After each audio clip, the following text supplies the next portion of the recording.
Hello, good evening, and welcome back to an extended Politics Hub. With me, Sophy Ridge, we're live from Westminster on a pivotal night for the Prime Minister's Rwanda bill.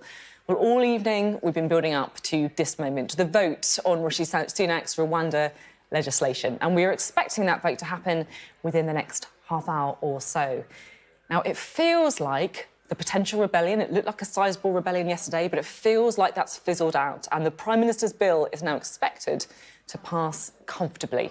But we'll bring you all of the details live on the Politics Hub over the next hour. Well, this is the scene live in the House of Commons right now. MPs currently debating that bill. Danny Kruger, I think, currently talking, one of the people who has spoken out very strongly in favour of toughening up the Rwanda bill. How is he going to vote in the next half hour? Well, our Deputy Political Editor, Sam Coates, is here in the studio with us. So what are we expecting? This is the big moment. I've just got back from the Houses of Parliament, a very brief pit stop there while Politics Hub was off the air. There is a real sense over there, or in the bars and tea rooms around the Commons chamber, that rebellion is indeed fizzling out. But as you say, this is a pivotal moment. What has been happening over the last 36 hours is that the Conservative Party, Conservative MPs, have been looking carefully at whether or not they think that this flagship piece of legislation will do the job it says, and if it doesn't, whether or not then the option that they deploy is not only to kill that bill, but also quite possibly in doing so hobble or even dethrone Rishi Sunak as Prime Minister. And the decision they seem to have taken is that, no, they don't think this bill is going to do what it says on the tin. They don't think this piece of emergency legislation is necessarily going to mean that there are flights to Rwanda taking people who arrived on boats. But now is not the time, in election year, to do something that would dramatically undermine the Prime Minister. And in coming to that conclusion, Sophie, it feels to me like this is the third time, if that is what indeed happens in the next hour, it is the third time this very self-same group of rebels have marched us all to the top of the hill, only to march us straight back down again. You see, this is the point, isn't it, Sam, that I kind of keep coming back to. And I think it is important to say at this point what we're actually talking about. We're talking about Rwanda legislation that is intended to try and stop the boats crossing the channel by taking asylum seekers who arrive in that way and putting them on a plane to Rwanda. That's what we're debating here. But, you know, a lot of voters aren't going to be across the minutiae of the debates about the, role of the Strasbourg courts, about, whether or not we should pull out of various international treaties. They're just going to be looking at what's happened in the House of Commons over the last 24 hours, but also previously as well, and thinking, my goodness, the Conservative Party really does seem to be tearing itself apart. So we may end up with, in some senses, nothing much that interesting having happened, right? A piece of legislation that the Prime Minister said was important gets through another Commons stage. It doesn't actually happen to be the end of its passage either through the Lords or the Commons. There's a lot more of these nights to come, whether you like them or not. But what really has been the importance of the last 36 hours is that even today, in the last couple of hours, you have had 65 Tory MPs out and out confronting the Prime Minister and rejecting his pleas to back him on little bits of this bill, basically saying, I don't believe you, when the Prime Minister says, for instance, we will defy judgments from the Strasbourg court that say you can't have a plane taking off. 65 MPs, so we just don't believe that you can do that. And yet we're not going to kill this bill because we think that's too politically toxic. Rishi Sunak's authority has undoubtedly been weakened. What the last couple of days has done is exposed a greater degree of fragility across the Tory party than I had realised. I was just talking to one former cabinet minister in the last 10 minutes or so, and they think that though the number is going to be incredibly small that is voting against, they can see this party going in a direction that just doesn't help itself, even in election year. Really interesting, Sam. Thank you very much. Our Deputy Political Editor, Sam Coates, will be with us for the next hour as we count down to that vote. The debate's still continuing in the House of Commons. Well, what we've seen over the last 24 hours is, 50, 60, 70 MPs rebelling against the government. It felt yesterday like a perilous moment for Rishi Sunak, and I'm sure there will have been jitters in number 10.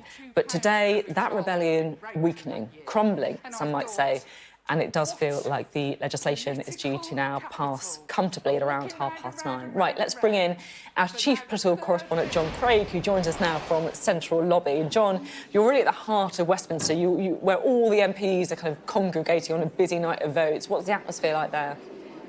Well, many MPs are moving towards the Commons chamber now. We're expecting the vote round about 9:15, 9:20, something like that. And earlier today, they had their last hurrah, the rebels, when 65 MPs backed a Robert Jenrick amendment. 59 of those were Conservatives, 4 DUP, and a couple of ex-Tories who are now independents. But that was very much the last hurrah. I spoke to a very senior rebel a short time ago. He's predicting 6 or so, half a dozen or so, die-hard rebels voting against the bill at third reading, and perhaps another 6 or so abstentions. Now that is tiny compared with the rebellions you've just been talking about, the 2 yesterday and the 1 earlier on this evening. Now I'm told a big factor in what Sam was talking about just now, the collapse of the rebellion. It was a meeting that took place this afternoon in a Commons committee room, and I'm told it was a speech by Jacob Rees-Mogg, the former cabinet minister, leading Eurosceptic, Sir Jacob Rees-Mogg as he is these days, which really made the rebels blink and persuaded them that now was not the time to vote against this bill. His argument was, it's better to have this bill than no bill. It's not perfect, but it does strengthen the law.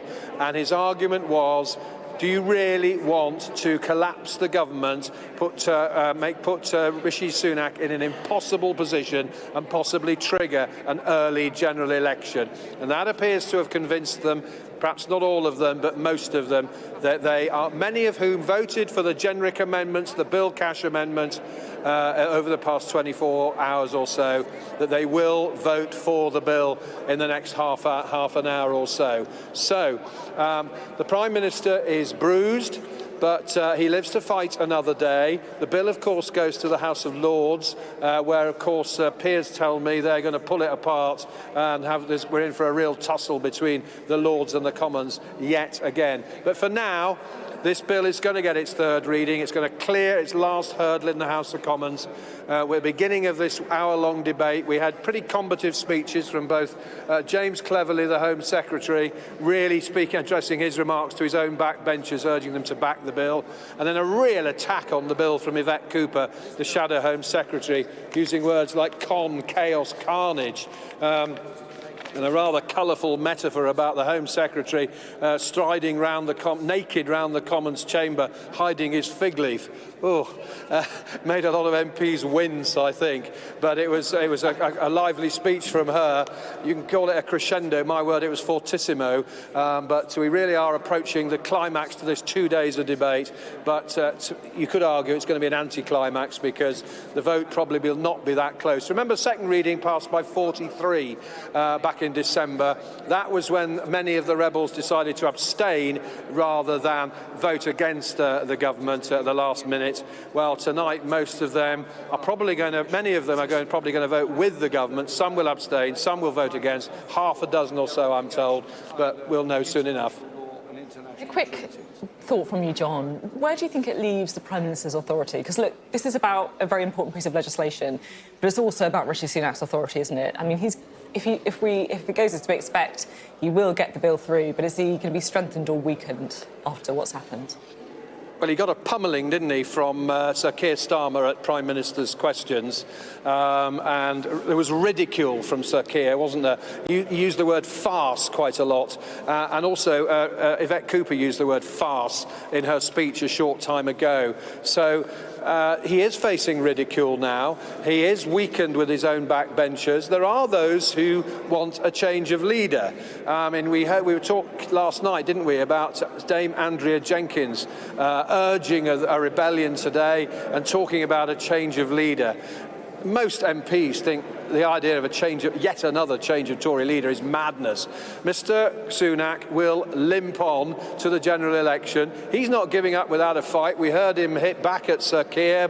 We've heard the slogan. We heard it not just from Sir Keir this week, but from Isaac Levido, the Tory election strategist, at a meeting with Conservative backbenchers on Monday evening. Stick to the plan. Labour have no plan. Sir Keir doesn't believe in anything. He flip-flops. We know all the Tory slogans. So he's not going to give up, but he is very weakened. And of course, the polls are dreadful for him and much better for Labour. But on his own backbenches, there is real discontent. And that's not good news for any Prime Minister. And as I say, ridicule is a weapon being used by the Labour Party now, as well as their attacks on the PM. And I think I mentioned this last night when we were talking about Sir Bill Cash, who spoke yesterday. I mean, it is a bit like the 1990s when Bill Cash was one of the rebels then, and the ridicule that was heaped on John Major at times by, first of all, John Smith, the late Labour leader, and then Tony Blair. I always remember the famous Tony Blair line, weak, weak, weak, against Mr. Major. And of course, weakness is a line that both Sir Keir and Yvette Cooper, we've heard them say that a lot about Mr. Sunak. That's the charge, that he's weak, hasn't got a grip on his party. We've just heard it in Yvette Cooper's speech just now. But that's a line we can expect to hear from Labour, that he is weak and not in control of his party. And to be honest, it does look as though the evidence does suggest that he's not in control of his party. John, thank you very much indeed. John Craig there. Well, this is about politics, but it's also, of course, about policy. So let's cross live to the House of Commons right now, because MPs are debating the merits of the Rwanda bill. This is Chris Bryant, Labour's Chris Bryant, speaking now. It's a false promise, and I'm sick of false promises. It's a waste of money, and I'm sick of the government wasting our money. And I'm very sceptical that it will actually act as a deterrent. After all, if the freezing waters of the Channel that can take a life in a matter of minutes are not a deterrent, how will a 1% chance of being transported to Rwanda act as a deterrent? Exactly. Second, this bill is based on a heady mixture of gross exaggeration, preposterous wishful thinking, and miserably misconceived machismo. Look at the exaggerations. The Right Honourable Member for Newark said yesterday, millions of people in the world want to make that journey in a small boat. Where on earth is his evidence for that? The Right Honourable Member for Fareham said that there are many instances of asylum seekers purporting to be homosexual to receive preferential treatment in asylum applications. Where on earth is her evidence for that? Many have claimed that the vast majority of those arriving in small boats are economic migrants. But the evidence is that when the Home Office has investigated, it has granted 65% of them refugee status. Third, the Right Honourable Member for Newark said yesterday that the law is our servant, not our master. But it is wrong that even without amendment, this bill places ministers above the law. It means, Mr. Speaker, that even if a dog is factually a dog, and a court, having interpreted the law, has adjudged it to be a dog, the government can declare it nonetheless to be a cat. The former Attorney General said earlier, quite rightly, that we rely in the UK on international law. It's the basis of how we protect ourselves and our interests. So how can we argue that China and Russia and the Houthis should not renege on international human rights law when we ditch it when it's inconvenient for us? And how many of us condemned Russia, quite rightly, when it declared by statute law that Luhansk and Donetsk were part of Russia when they are patently part of Ukraine, as laid down in international treaty? Fourthly and finally, Mr. Speaker, the Right Honourable Member for Newark said yesterday, we are not a parish council. I agree. So let's stop behaving like Handforth Parish Council. Let's behave like the House of Commons. Protect ancient liberties, including the right to appeal, respect the rule of law and honour our international commitments, like honourable members. Speaker. Well, the committee's gone through the House and it's not made any amendments, any of the varying and contradictory amendments from the varying and contradictory factions on the Tory parties. And what we're left with is a bill that in reality nobody actually wants. The hardliners on the Tory party right don't like it, something to do with foreign courts. The Tory left don't particularly like it because they realise how close it sails to breaching our international human rights obligations. The official opposition don't like it, I think, because it's too expensive. And on the SNP, we are opposed to this bill and the entire hostile environment policy in principle, because this is just completely the wrong way to deal with some of the poorest and most vulnerable people who come to these shores seeking refuge and safety. We want to welcome refugees and encourage them to contribute to our economy and society. But, Mr. Speaker, it seems even the Republic of Rwanda is getting cold feet, and no wonder, notwithstanding the fact that the United Kingdom continues to grant asylum to asylum seekers from Rwanda.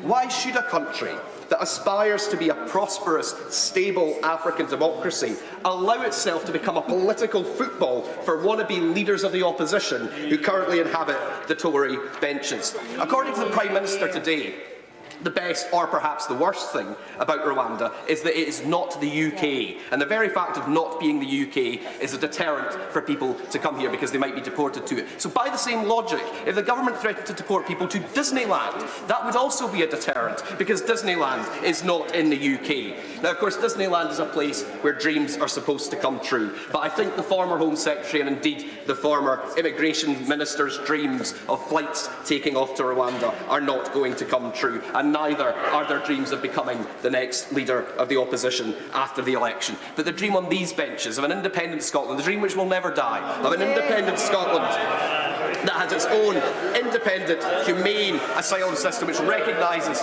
human rights and wants to welcome refugees, that dream will come true, and sooner rather than later, Mr. Speaker.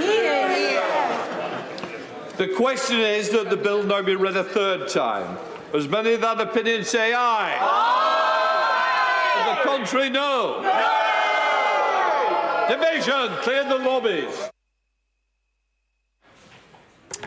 Well, there we go. The division has been called. You can see the MPs there getting out from their seats and they are going to work out which division lobby to go into, which way to vote on the third reading, the big one, the crucial third reading of the government's Rwanda bill. We're expecting to see a small rebellion on the Conservative benches, which means that that would then comfortably pass the House of Commons, ready for the battles to come in the House of Lords. But, of course, you never know with these things. It is now 17 minutes past 9, MPs voting currently, and we'll bring you that result just as soon as we get it. Well, our Deputy Political Editor, Sam Coates, here in the studio with us. Sam. I mean, in 10 to 15 minutes, we will know whether or not Rishi Sunak faces any kind of threat at all from the right flank of his Conservative Party in this, an election year. The rebels tell us quite openly that the rebellion has fizzled out. There have been arguments all day about what to do. Should they abstain, sit on their hands, not vote at all? It looks like some of them will do that. Some of them will vote for the bill. One of the people that resigned yesterday over this issue is now going to vote for the bill, I understand, with a small handful, I don't know, between 6 and 12 maybe, is the very, very low number of Tory MPs that look set to defy Rishi Sunak and try and oppose the Rwanda bill, which is the centrepiece of his immigration legislation. At the heart of this debate, in all the different ways that we've had different dissections of this piece of legislation, the key difference between Rishi Sunak and his supporters and the rebels is the role of international law, the European Convention of Human Rights. And there is a small minority of Conservative MPs, not that small, I mean, I think it's 60 to 70, that's what some of the previous votes have shown, who just don't think that maybe Britain should remain member of the European Convention of Human Rights. But I think that is now becoming an issue for another day. I think that Rishi Sunak has been able, because of the political timing, to keep his troops more or less together, but undoubtedly wounded, undoubtedly a little bit more fragile, and just the spectacle of the Conservative Party MPs at each other's throats once more for all the protestations of unity that they will say to you on the telly, I think has been once again a bruising factor for Rishi Sunak. You know, as an observer of this, it's quite hard to get your head around why this has happened. Why go through all this very public wrangling, wrestling, only to, as you said, march us up the hill and then march us back down again. But I guess, where would the rebels go if they voted this down? Are they really going to change the leader before a general election? Are they going to trigger that general election to start early? I mean, I guess, do they just box themselves into a corner? Look, the question of why is a brilliant one, right? And I've had long conversations with some of these rebels about what on earth they're doing, because, as you say, for people not following the detail, from the outside it just looks bonkers, right? And they flip the answer on its head. They flip the question on its head. They go, why not? We're 20 points behind in the polls. Nobody believes that this Rwanda plan is going to work, the flights are actually going to take off. We need to do something drastic and be seen to do something drastic. And if not this, then what? And because so many of them feel a sort of almost existential threat to their political survival with a general election in a few months where, we saw a poll on Monday that would deliver Labour 120 majority. That's a vast number of the people on the right hand of the screen in front of you, and those are on the left hand of the screen, the government benches from being there after that vote. So they say that, but also the answer to the question why is because they just don't have a great deal of faith in Rishi Sunak. Come election time, they will say, make this man Prime Minister, not least because they will argue he's better than Keir Starmer. But in truth, when you talk to so many Tory MPs, they say to me things like, I'm just not sure he's got that much of a feel for politics. Not really sure that it's a plan that's going to resonate with people. I'm not really sure why we're putting so much time and energy into this. I'm not sure that the legal side will work. So it has been a bruising assessment by his own team of him in a party that's gone through so much in the last 4 years. 3 leaders. But in the Conservative Party, a leader is almost a symbol of a completely different ideology. And every time they change leader, they've changed what they believe in to some degree. And you've got a Conservative Party, yes, revving with factions, but also not really quite knowing what it believes in. Here we have a great big chasm, effectively over a policy issue, but, whether it's personnel or whether it's policy, just lots of bitterness because of the, turbulence that we have not seen the like on the scale in our political lifetimes. Extraordinary stuff. Sam, thank you very much for your analysis and for talking us through that. Worth pausing to remind everyone of what it is we are seeing. MPs in the House of Commons currently voting on the government's Rwanda bill. We do expect this to pass, although no famous last words. We'll get the vote in about 10 minutes' time. We do expect it to pass, and that would mean that the government's flagship policy on trying to stop the votes makes it through the House of Commons, but at what cost? Our political editor, Beth Rigby, joins us now from Central Lobby in Parliament, because really this has been a couple of days, a couple of months, where the divisions within the Conservative Party and the 5 families that we've been hearing about have really been laid bare. They really have, Sophie, and tonight as it stands, and they've all been filing past me in the past few minutes going in to vote. We should get that result in just a few minutes, but as it stands tonight now, we have 7 MPs publicly saying that they will not support the bill, that they will vote against, one of them being Sir Bill Cash. So it looks like the government are going to win the vote. They'll probably win it quite comfortably. And it is a moment undoubtedly to savour for Rishi Sunak. It has been a hard-fought battle, but I think we should also reflect on the fact that it's not that he's really won the rebels over. They're angry, they're fed up, they're unreconciled, but it was rather really the conversations that were happening in that room tonight when they all gathered. And Sir Jacob Rees-Mogg, I heard, had made an argument within that room about the risk of collapse in the government should they vote this bill down, that it wasn't just about the substance of the policy, which is what a lot of the rebels were saying to me, not least Jonathan Gullis, who I spoke to last night, and that they still had confidence in the Prime Minister. But there were warnings about, could it collapse the government? Would it irreconcilably damage an already weakened Prime Minister, and could it bring about an early election? And when you look at those factors and you're 19 points behind in the polls and you think you might lose your seat, well, maybe you don't want to force the issue right now. And so I do think that this is a can kick down the road, if you like. MPs are still unreconciled. Some are using this now as a vessel for leadership ambition as well. He's got battles in the House of Lords. If the bill gets diluted, it comes back here, and MPs might then have a wrangle over whether they can support it again. It might not work in the courts, and then you could have the spectacle of many, many small boats coming across the channel again in the spring into the summer, and then what do MPs say to constituents on the doorstep? So this problem has not gone away. We're not going to stop talking about the Rwanda bill and illegal migration because Mr. Sunak has won the night.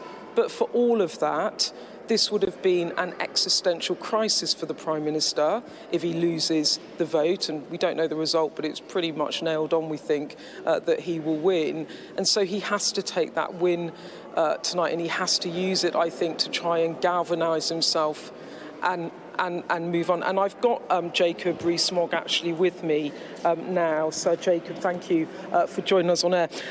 You have voted for the bill. What was your reasoning?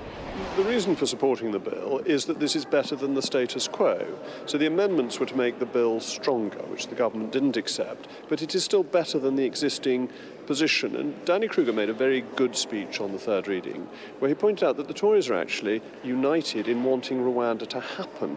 It's the opposition who don't want a proper migration policy. So actually, after the difficulties of the last few days, the Tory party has come together. But Danny Kruger's voting against the bill. He doesn't think the bill is strong enough, but he wants the Rwanda policy to work. It's really an argument about how you make Rwanda work most effectively, rather than whether doing this is a good idea at all. So, Jacob, isn't it the truth really that MPs are voting for this not because the Prime Minister has met you in the middle, not because he's made any concessions to the rebels, but rather you're voting for it for other reasons than backing Rishi Sunak? You're voting for it because you don't want the government to be collapsed to risk an early general election. Isn't that what you argued in the room? Because that's what others told me you had. Well, people tell you all sorts of interesting things, and you are one of the best informed journalists in this country, so you will probably have found all sorts of things out. But I would say one of the key things was that even if this bill isn't perfect, it is better than the existing system. It tightens our law. It reverses the Supreme Court's judgment. It declares Rwanda to be a safe country. It has a notwithstanding clause in it, which you've heard people talk about for years. It's a really important constitutional power that Parliament has exercised, showing the sovereignty of Parliament as the High Court of Parliament, our most senior lawmaking body over all laws. Do you think it will work? I think it will take time. I think the real problem for this bill is that we've got 8 or 9 months until election, and that this bill will probably take longer than that, with all the legal ramifications that you could get before people are on planes going. So my concern, the reason I backed amendments, was really to speed it up. But I think the bill in and of itself is a perfectly reasonable bill. It could just have been better. If you don't think that it's going to work before a general election, that's a serious problem for the Conservative Party, isn't it? Well, you have to legislate for the long term as well as the short term, and who knows, the Tories may win the next election with an even bigger majority, and then this will roll through. Labour said that they will repeal it even if it's working, and that's an important dividing line for the general election, because Labour basically wants uncontrolled migration. Jacob, do you find it frustrating that your party, because I ask you questions, you talk about Labour. Are you finding it frustrated that your party is fighting amongst itself so openly? Well, we're a democracy, and people have different views, and the Tory party has always discussed its different views. I mean, I do sometimes look at the Labour Party and the SNP, and you see they're much more disciplined than we are. But then, is that the best way to develop and evolve policy without having the discussions around it? Is that discipline simply a lack of thoughtfulness and obedience? And look at the problems that's led to for the SNP after their blind obedience to Nicola Sturgeon and before that Alex Salmond. But your party's very divided. Isaac Levido, your own campaign chief, said divided parties don't win elections. What's your message to colleagues tonight? Well, almost everybody in the Tory party wants people who've come here illegally to be removed to Rwanda. That is a point of unity, and we should, in the words of the old song, accentuate the positive. And do you think that Rishi Sunak really does believe in this policy? I was told that in the leadership election he wanted to ditch the policy and was persuaded otherwise. We've seen those leaked documents suggesting that he was seriously doubting value for money as Chancellor. His heart's not in it, is it? People examine policies when they're in government, and they start off asking the difficult questions. They are then persuaded that those policies may work, and then they have to support them wholeheartedly. Do I think Rishi Sunak thought 5 years ago that Rwanda was the great scheme? No, of course I don't. Do I now think that he backs it strongly and it's a very important part of his premiership? Yes.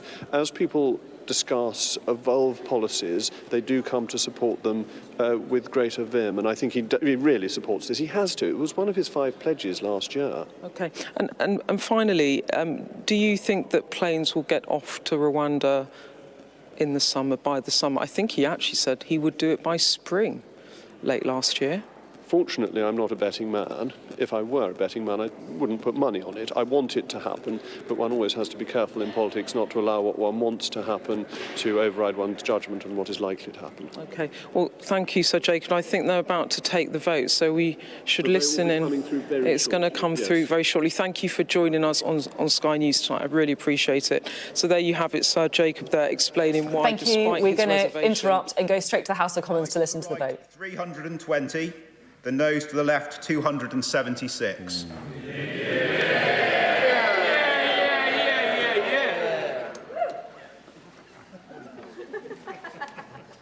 The ayes to the right, 320. The noes to the left, 276. The ayes have it, the ayes have it. Look!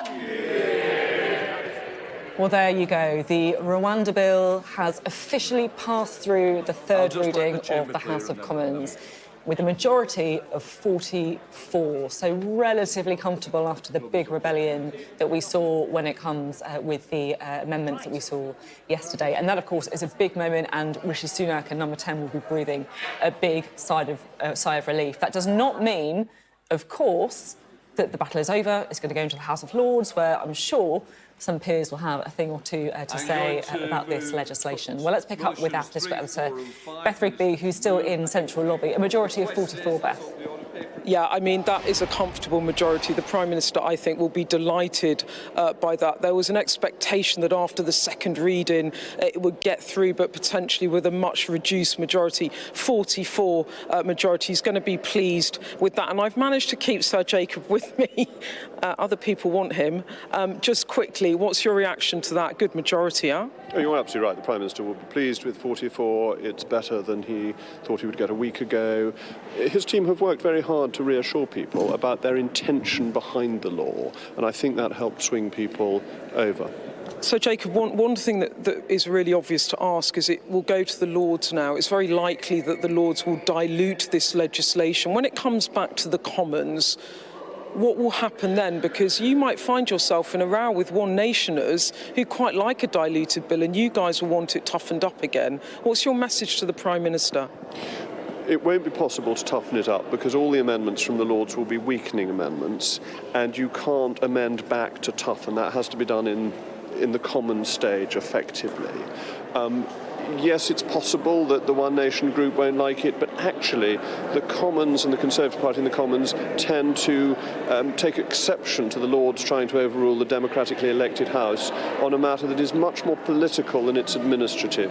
The Lords is there as a revising chamber, not one to battle the democratic will of the Commons on a deeply political issue. And a majority of 44 is a message to their lordships that this has solid support in the lower house. And just finally, in terms of where we go now, the Prime Minister has been bruised and battered by this row.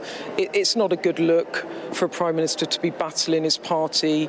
He's come out of this weakened. Do you think he can rebuild? Well, I mean, in the division lobby 10 minutes ago, he was there, and he seemed full of beans. Did you talk to him? I said good evening. I mean, but he seemed very positive. He doesn't seem like somebody who is bowed down by any of this. He's got a great spirit, which leaders need. Leaders have to be thick-skinned. There's no point in being a leader of any country at any time or any party at any time if you haven't got the hide of a rhinoceros. OK, Sir Jacob, thank you very much for keeping with us on Sky News. Interesting there, Sophie. Sir Jacob saying this sends a message to the House of Lords. Don't mess with this bill when there's a majority of 44. But we know that the Lords will look at this. There was a committee reporting from the Lords only today saying that they weren't satisfied that this legislation would make Rwanda safe and a safe place necessarily to send migrants. But in terms of the result, yeah, a Prime Minister tonight with a majority of 44, it's been hard fought, it's been a bit nail-biting at times, but he has emerged victorious. But as I was saying earlier, this is just the end of the beginning. Now we have all of the process through the Lords, through the courts, back to the Commons, and then in terms of the practicalities, will the boat still be coming? What will the public think of all of that? So we might have completed the Commons stage, but I don't think you and I are going to stop talking about this for a while, and neither, I don't think, will the Conservative Party. I think you're certainly right on that one, Beth. Beth Rigby there from Central Lobby. Right, let's take stock. The Rwanda bill has passed the House of Commons. It didn't look like that was necessarily a foregone conclusion. The flagship policy of Rishi Sunak when it comes to tackling illegal immigration, something that in many ways he staked his premiership on, well, it's cleared the first hurdle, and with a majority of 44. Not to say there's not battles to come, not to say he's not damaged and bruised, that said. Right, let's bring in our Deputy Political Editor, Sam Coates, who's here in the studio with me. And Sam, you've been tapping away on the laptop. What do you make of the numbers that we've seen? OK, there's a really important number, right? The only MPs, I think, voting for this bill are Conservatives, right? There are 349 Tory MPs and 320 of them voted for it. So the question now is how many of the 29 who didn't vote for it voted against versus abstained, right? Now, to say that 29 Tory MPs didn't do what the Prime Minister wanted, way lower than the numbers of rebels that we had yesterday. Definitely lower than what was needed to topple the government. So it looks like the rebels didn't have the numbers to do this. I think, based on sources, that we are looking at roughly somewhere between 8 and 12 Tory MPs voting against this bill, which is at the very, very lowest end of what we were. That's not many, really, if you think about it, is it? It's not. Pleased with that. People are crunching the numbers, and what will happen in 5-10 minutes is that the voting list will come out and we'll be able to see exactly who it is. About 7 Tory MPs came out and publicly declared that they were going to vote against it. Sounds like it may have only been 3 to 5 more at most that did that, with others sitting on their hands. The rebels, even at this moment, split. But for Rishi Sunak to see 65 rebellion cut to 29 when it matters, I think is a really, really big moment. So I think there will be relief. Is 12 a surprise if it's between 12 and 14? Well, in fact, the results are just coming out. So let's pull them up as we have. Yes, there are. There are 11 Conservative MPs. There we go. 11 Conservative MPs who voted against this bill. Suella Braverman, Bill Cash, Miriam Cates, Simon Clarke, Sarah Dines, James Dudgeridge, Mark Francois, Andrea Jenkins, Robert Jenrick, David Jones and Danny Kruger. So what does that list? There's an awful lot, including, interestingly, the guy that was trying to get all the rebels to vote against the bill, Jonathan Gullis. He's not on that list. It's interesting. So that's what is it? It's a sixth of the number that were going through the division lobbies against the Prime Minister earlier this evening and yesterday. And that group is a combination of some of the most pure Brexiteers, a couple of the new Conservatives, Miriam Cates and Danny Kruger, who are the sort of vying to take over the mantle of the sort of kings and queens of the right. There is Mark Francois, who runs the ERG, but the other 5 families, representatives of them, I cannot see. Even John Hayes, who's a social conservative family leader, as it were, is not on this list. So it is a very, very small showing. 3 members of the Democratic Unionists as well. So you've got Sammy Wilson, Jim Shannon, Gavin Robinson. So really a very, very small number of Tories voted against it, and Downing Street will be pleased, but they know there are far more people out there questioning their judgment. Yeah, there are. And I guess people who've signalled that, OK, they held their nose and voted to it, but they don't by any means think that it's a perfect bill. Sam, thanks very much for crunching through the numbers and those all-important names as well. Well, we can return, I think, to Central Lobby and speak to our political editor, Beth Rigby. So a very small number of Conservative MPs, in the end, voting against the government.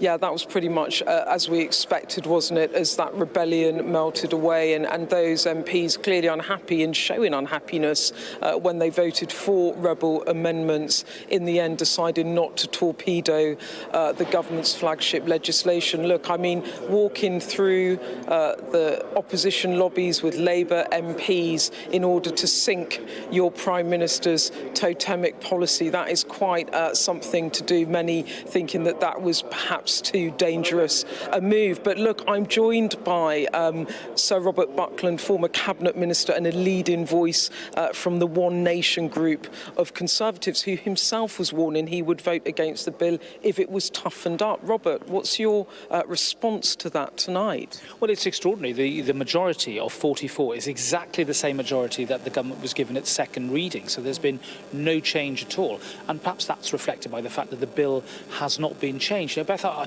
won't hide my concerns about aspects of this bill. In fact, I aired them on the floor of the House as part of the scrutiny that is necessary in a bill like this, because we're doing something new here in terms of a scheme that involves another country helping us with the issue of illegal and unlawful asylum seekers. This is difficult stuff.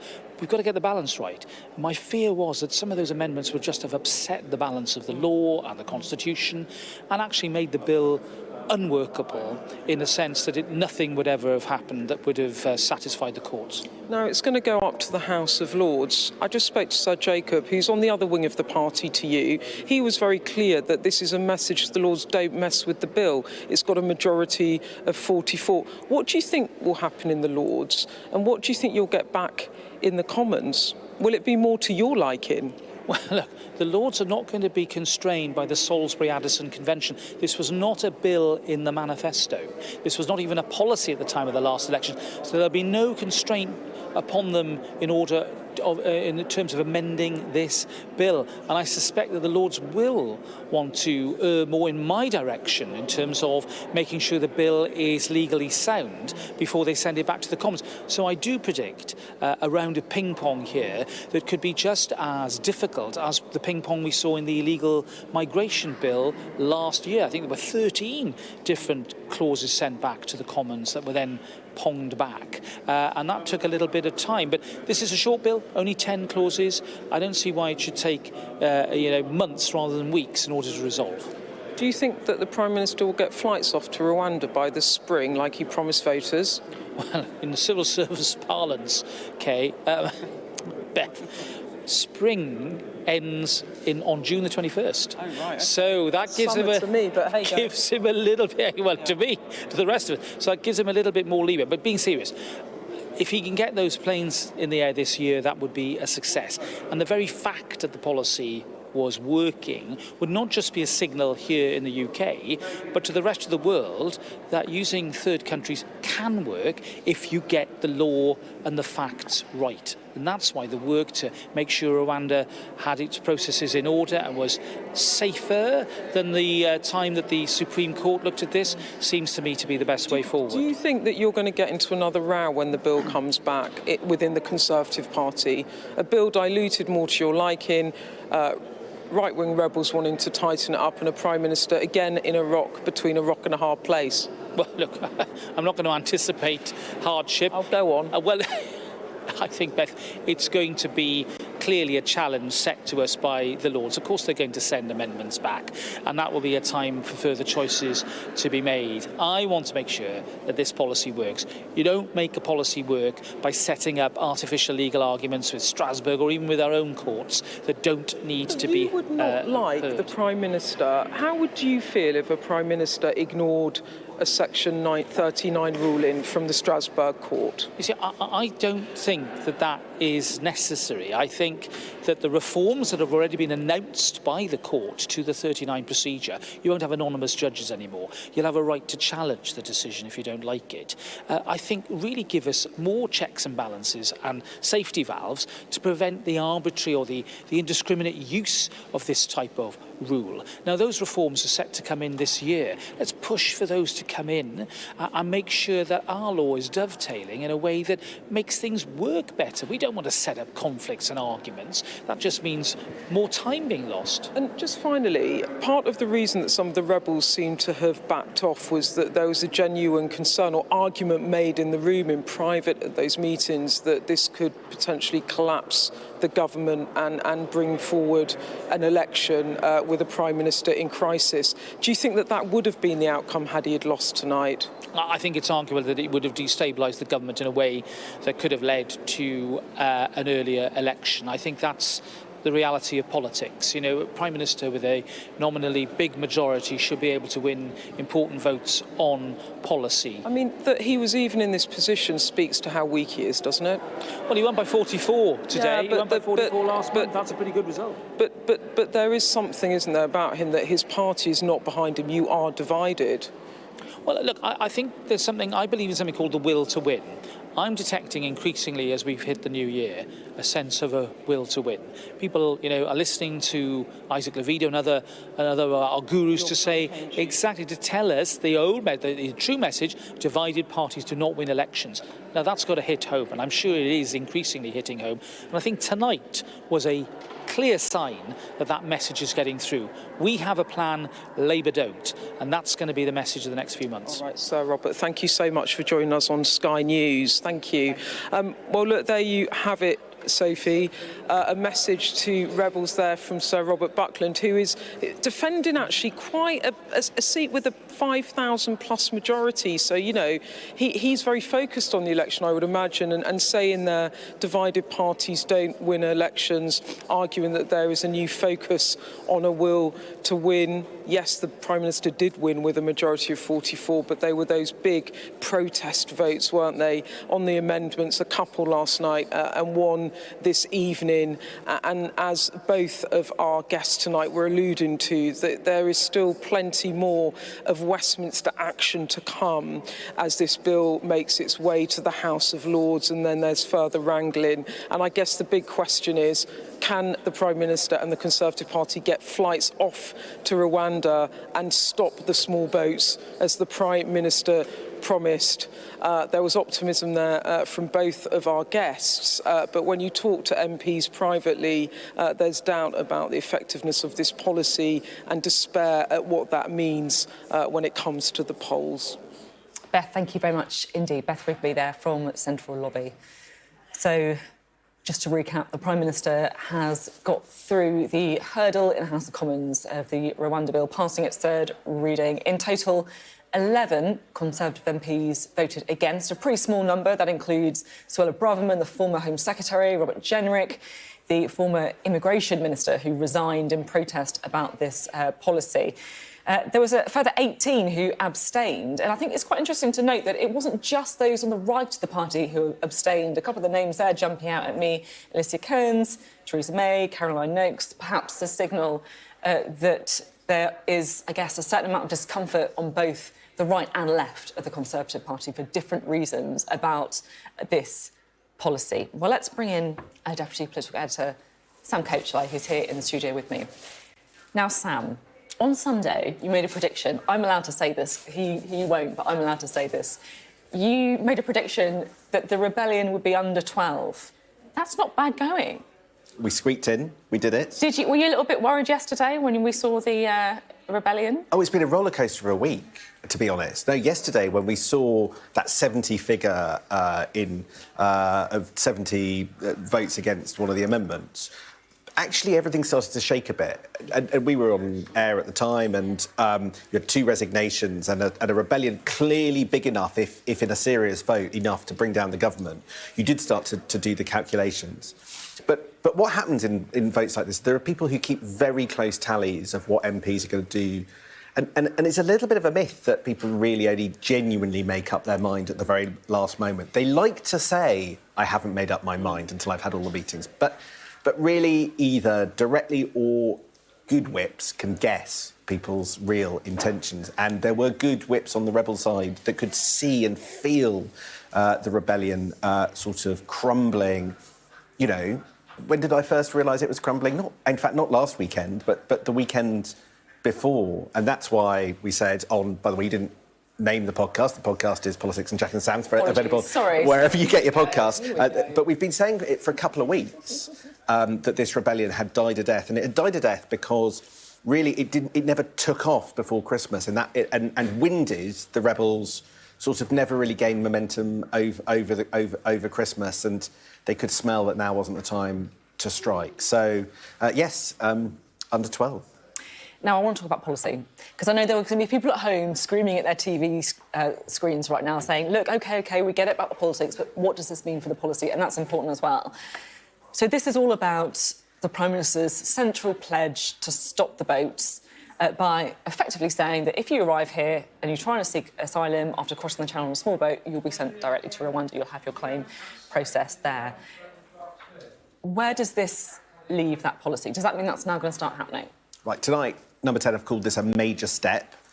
I wouldn't go that far. It is just a piece of legislation that's going from one part of the parliamentary process to the next one, so let's not get ahead of ourselves. It might feel like a big deal, but this bill isn't even law yet. We've got to go through the Lords, back to the Commons, and then it will become law, and then we get to find out whether it works. So what will happen if this bill becomes law by about mid-March? I think it's the earliest that we can see it actually on the statute book with the authority of the King, is that there will be an attempt to start to put together, and it will take some weeks, maybe months, that's what a minister said this morning, maybe months before, after the law starts, you can start to put people on a plane to go to Rwanda. They want to find, the Home Office wants to find potential asylum seekers or potential, as they would say, illegal migrants, some of whom have come over on small boats or entered the UK illegally under this bill, who they can then put on a plane with a relatively low chance of being able to challenge it on the basis of their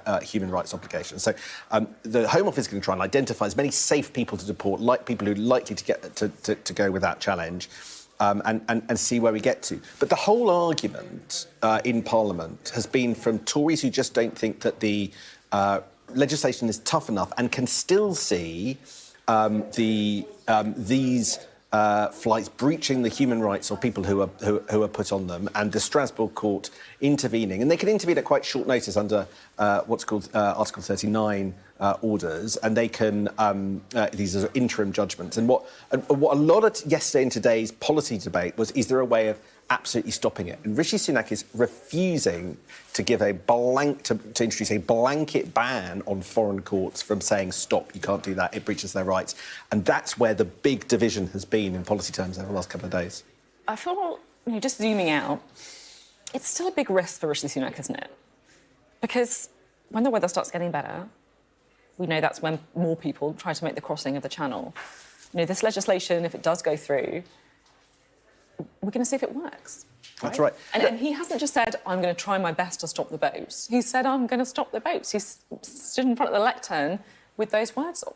There is an enormous gamble at the heart of the Rwanda plan, which wasn't Rishi Sunak's plan in the first place. It was Boris Johnson and Priti Patel. They're both left the scene. Now Rishi Sunak has to find out whether it works. And the idea is the threat of effectively deporting, removing people to somewhere so far away is going to be a deterrent. And the government's argument is that, look at what's happening with Albania, because we are now much more effectively taking a lot of people back to Albania, that's deterring them from coming in the first place. But it's one thing for people to come from Albania and then to be deterred because they know they might be put on a plane straight back. It's another for people coming from war zones, from areas that are no longer inhabitable because of climate change, from Iraq and Afghanistan, to make the journey all the way up to the Cali coast and then get on a boat. Will those people know about the Rwanda policy? Will they be deterred from making the crossing in the knowledge that there is a chance, depending on how effective we are at dealing with people once they hit the British coast, will it make them think again, given everything that they've gone through? And the bottom line, Sophie, is we just don't know. Nobody can know because it's a public policy experiment, the like of which hasn't happened. And for all that ministers say, look at Albania, the Albania example is in no way a direct comparison to what we're about to try with Rwanda. And so that's a policy. Let's talk about the politics just to end before we hand over to Anna Bottig at News at 10. Where does this leave Rishi Sunak? Because number 10 will say, look, he's done it. Despite all the odds, he's got the legislation through with a small rebellion. Labour will say, forget about that. His weakness has been exposed. The warring factions has been exposed. Who's right? I mean, Rishi Sunak's still moving forward, just but battered. And I think that the last couple of days have exposed a fragility that I didn't quite realise was there. It's a new level of fragility and distrust and willingness to openly defy the Prime Minister, even if they didn't do something as nuclear as vote down this flagship piece of legislation. I wonder whether there are going to be any more risky pieces of legislation at all between now and the election, possibly in November. I suspect probably not. It just doesn't leave the Prime Minister in a great shape. It's not what he would have wanted to spend the start of his year focusing on Tory divisions before you even get to the policy. There will be a lot of talk from Tories about how they're united, finding different ways to make the Rwanda policy work, and Labour are just simply against it. But is that the message? Is that the optics of what everybody's seen? Is that the optics of what everybody has seen over the last few days? I don't think so. Very interesting to talk to you. Thank you so much, Sam, for being here for the last hour, guiding us through that big vote for the House of Commons. And, of course, as you've been saying all evening, Sam, it's not the end of it, of course, because we're going to go straight back to the House of Lords. We'll be back. We're going to be back right here, I'm sure, to talk about Rwanda a bit more. So, the third reading of the Rwanda bill has been and gone. Rishi Sunak has won. He managed to squeeze that Conservative rebellion right down and won with a majority of 44. On paper, that looks pretty good, but it leaves the Prime Minister pretty bruised and it leaves those divisions in the Conservative Party pretty exposed. Coming up next on Sky News at 10 with Anna Bottig, we'll have all of the latest reaction as MPs vote in favour of the government's Rwanda bill. That is coming up next on News at 10.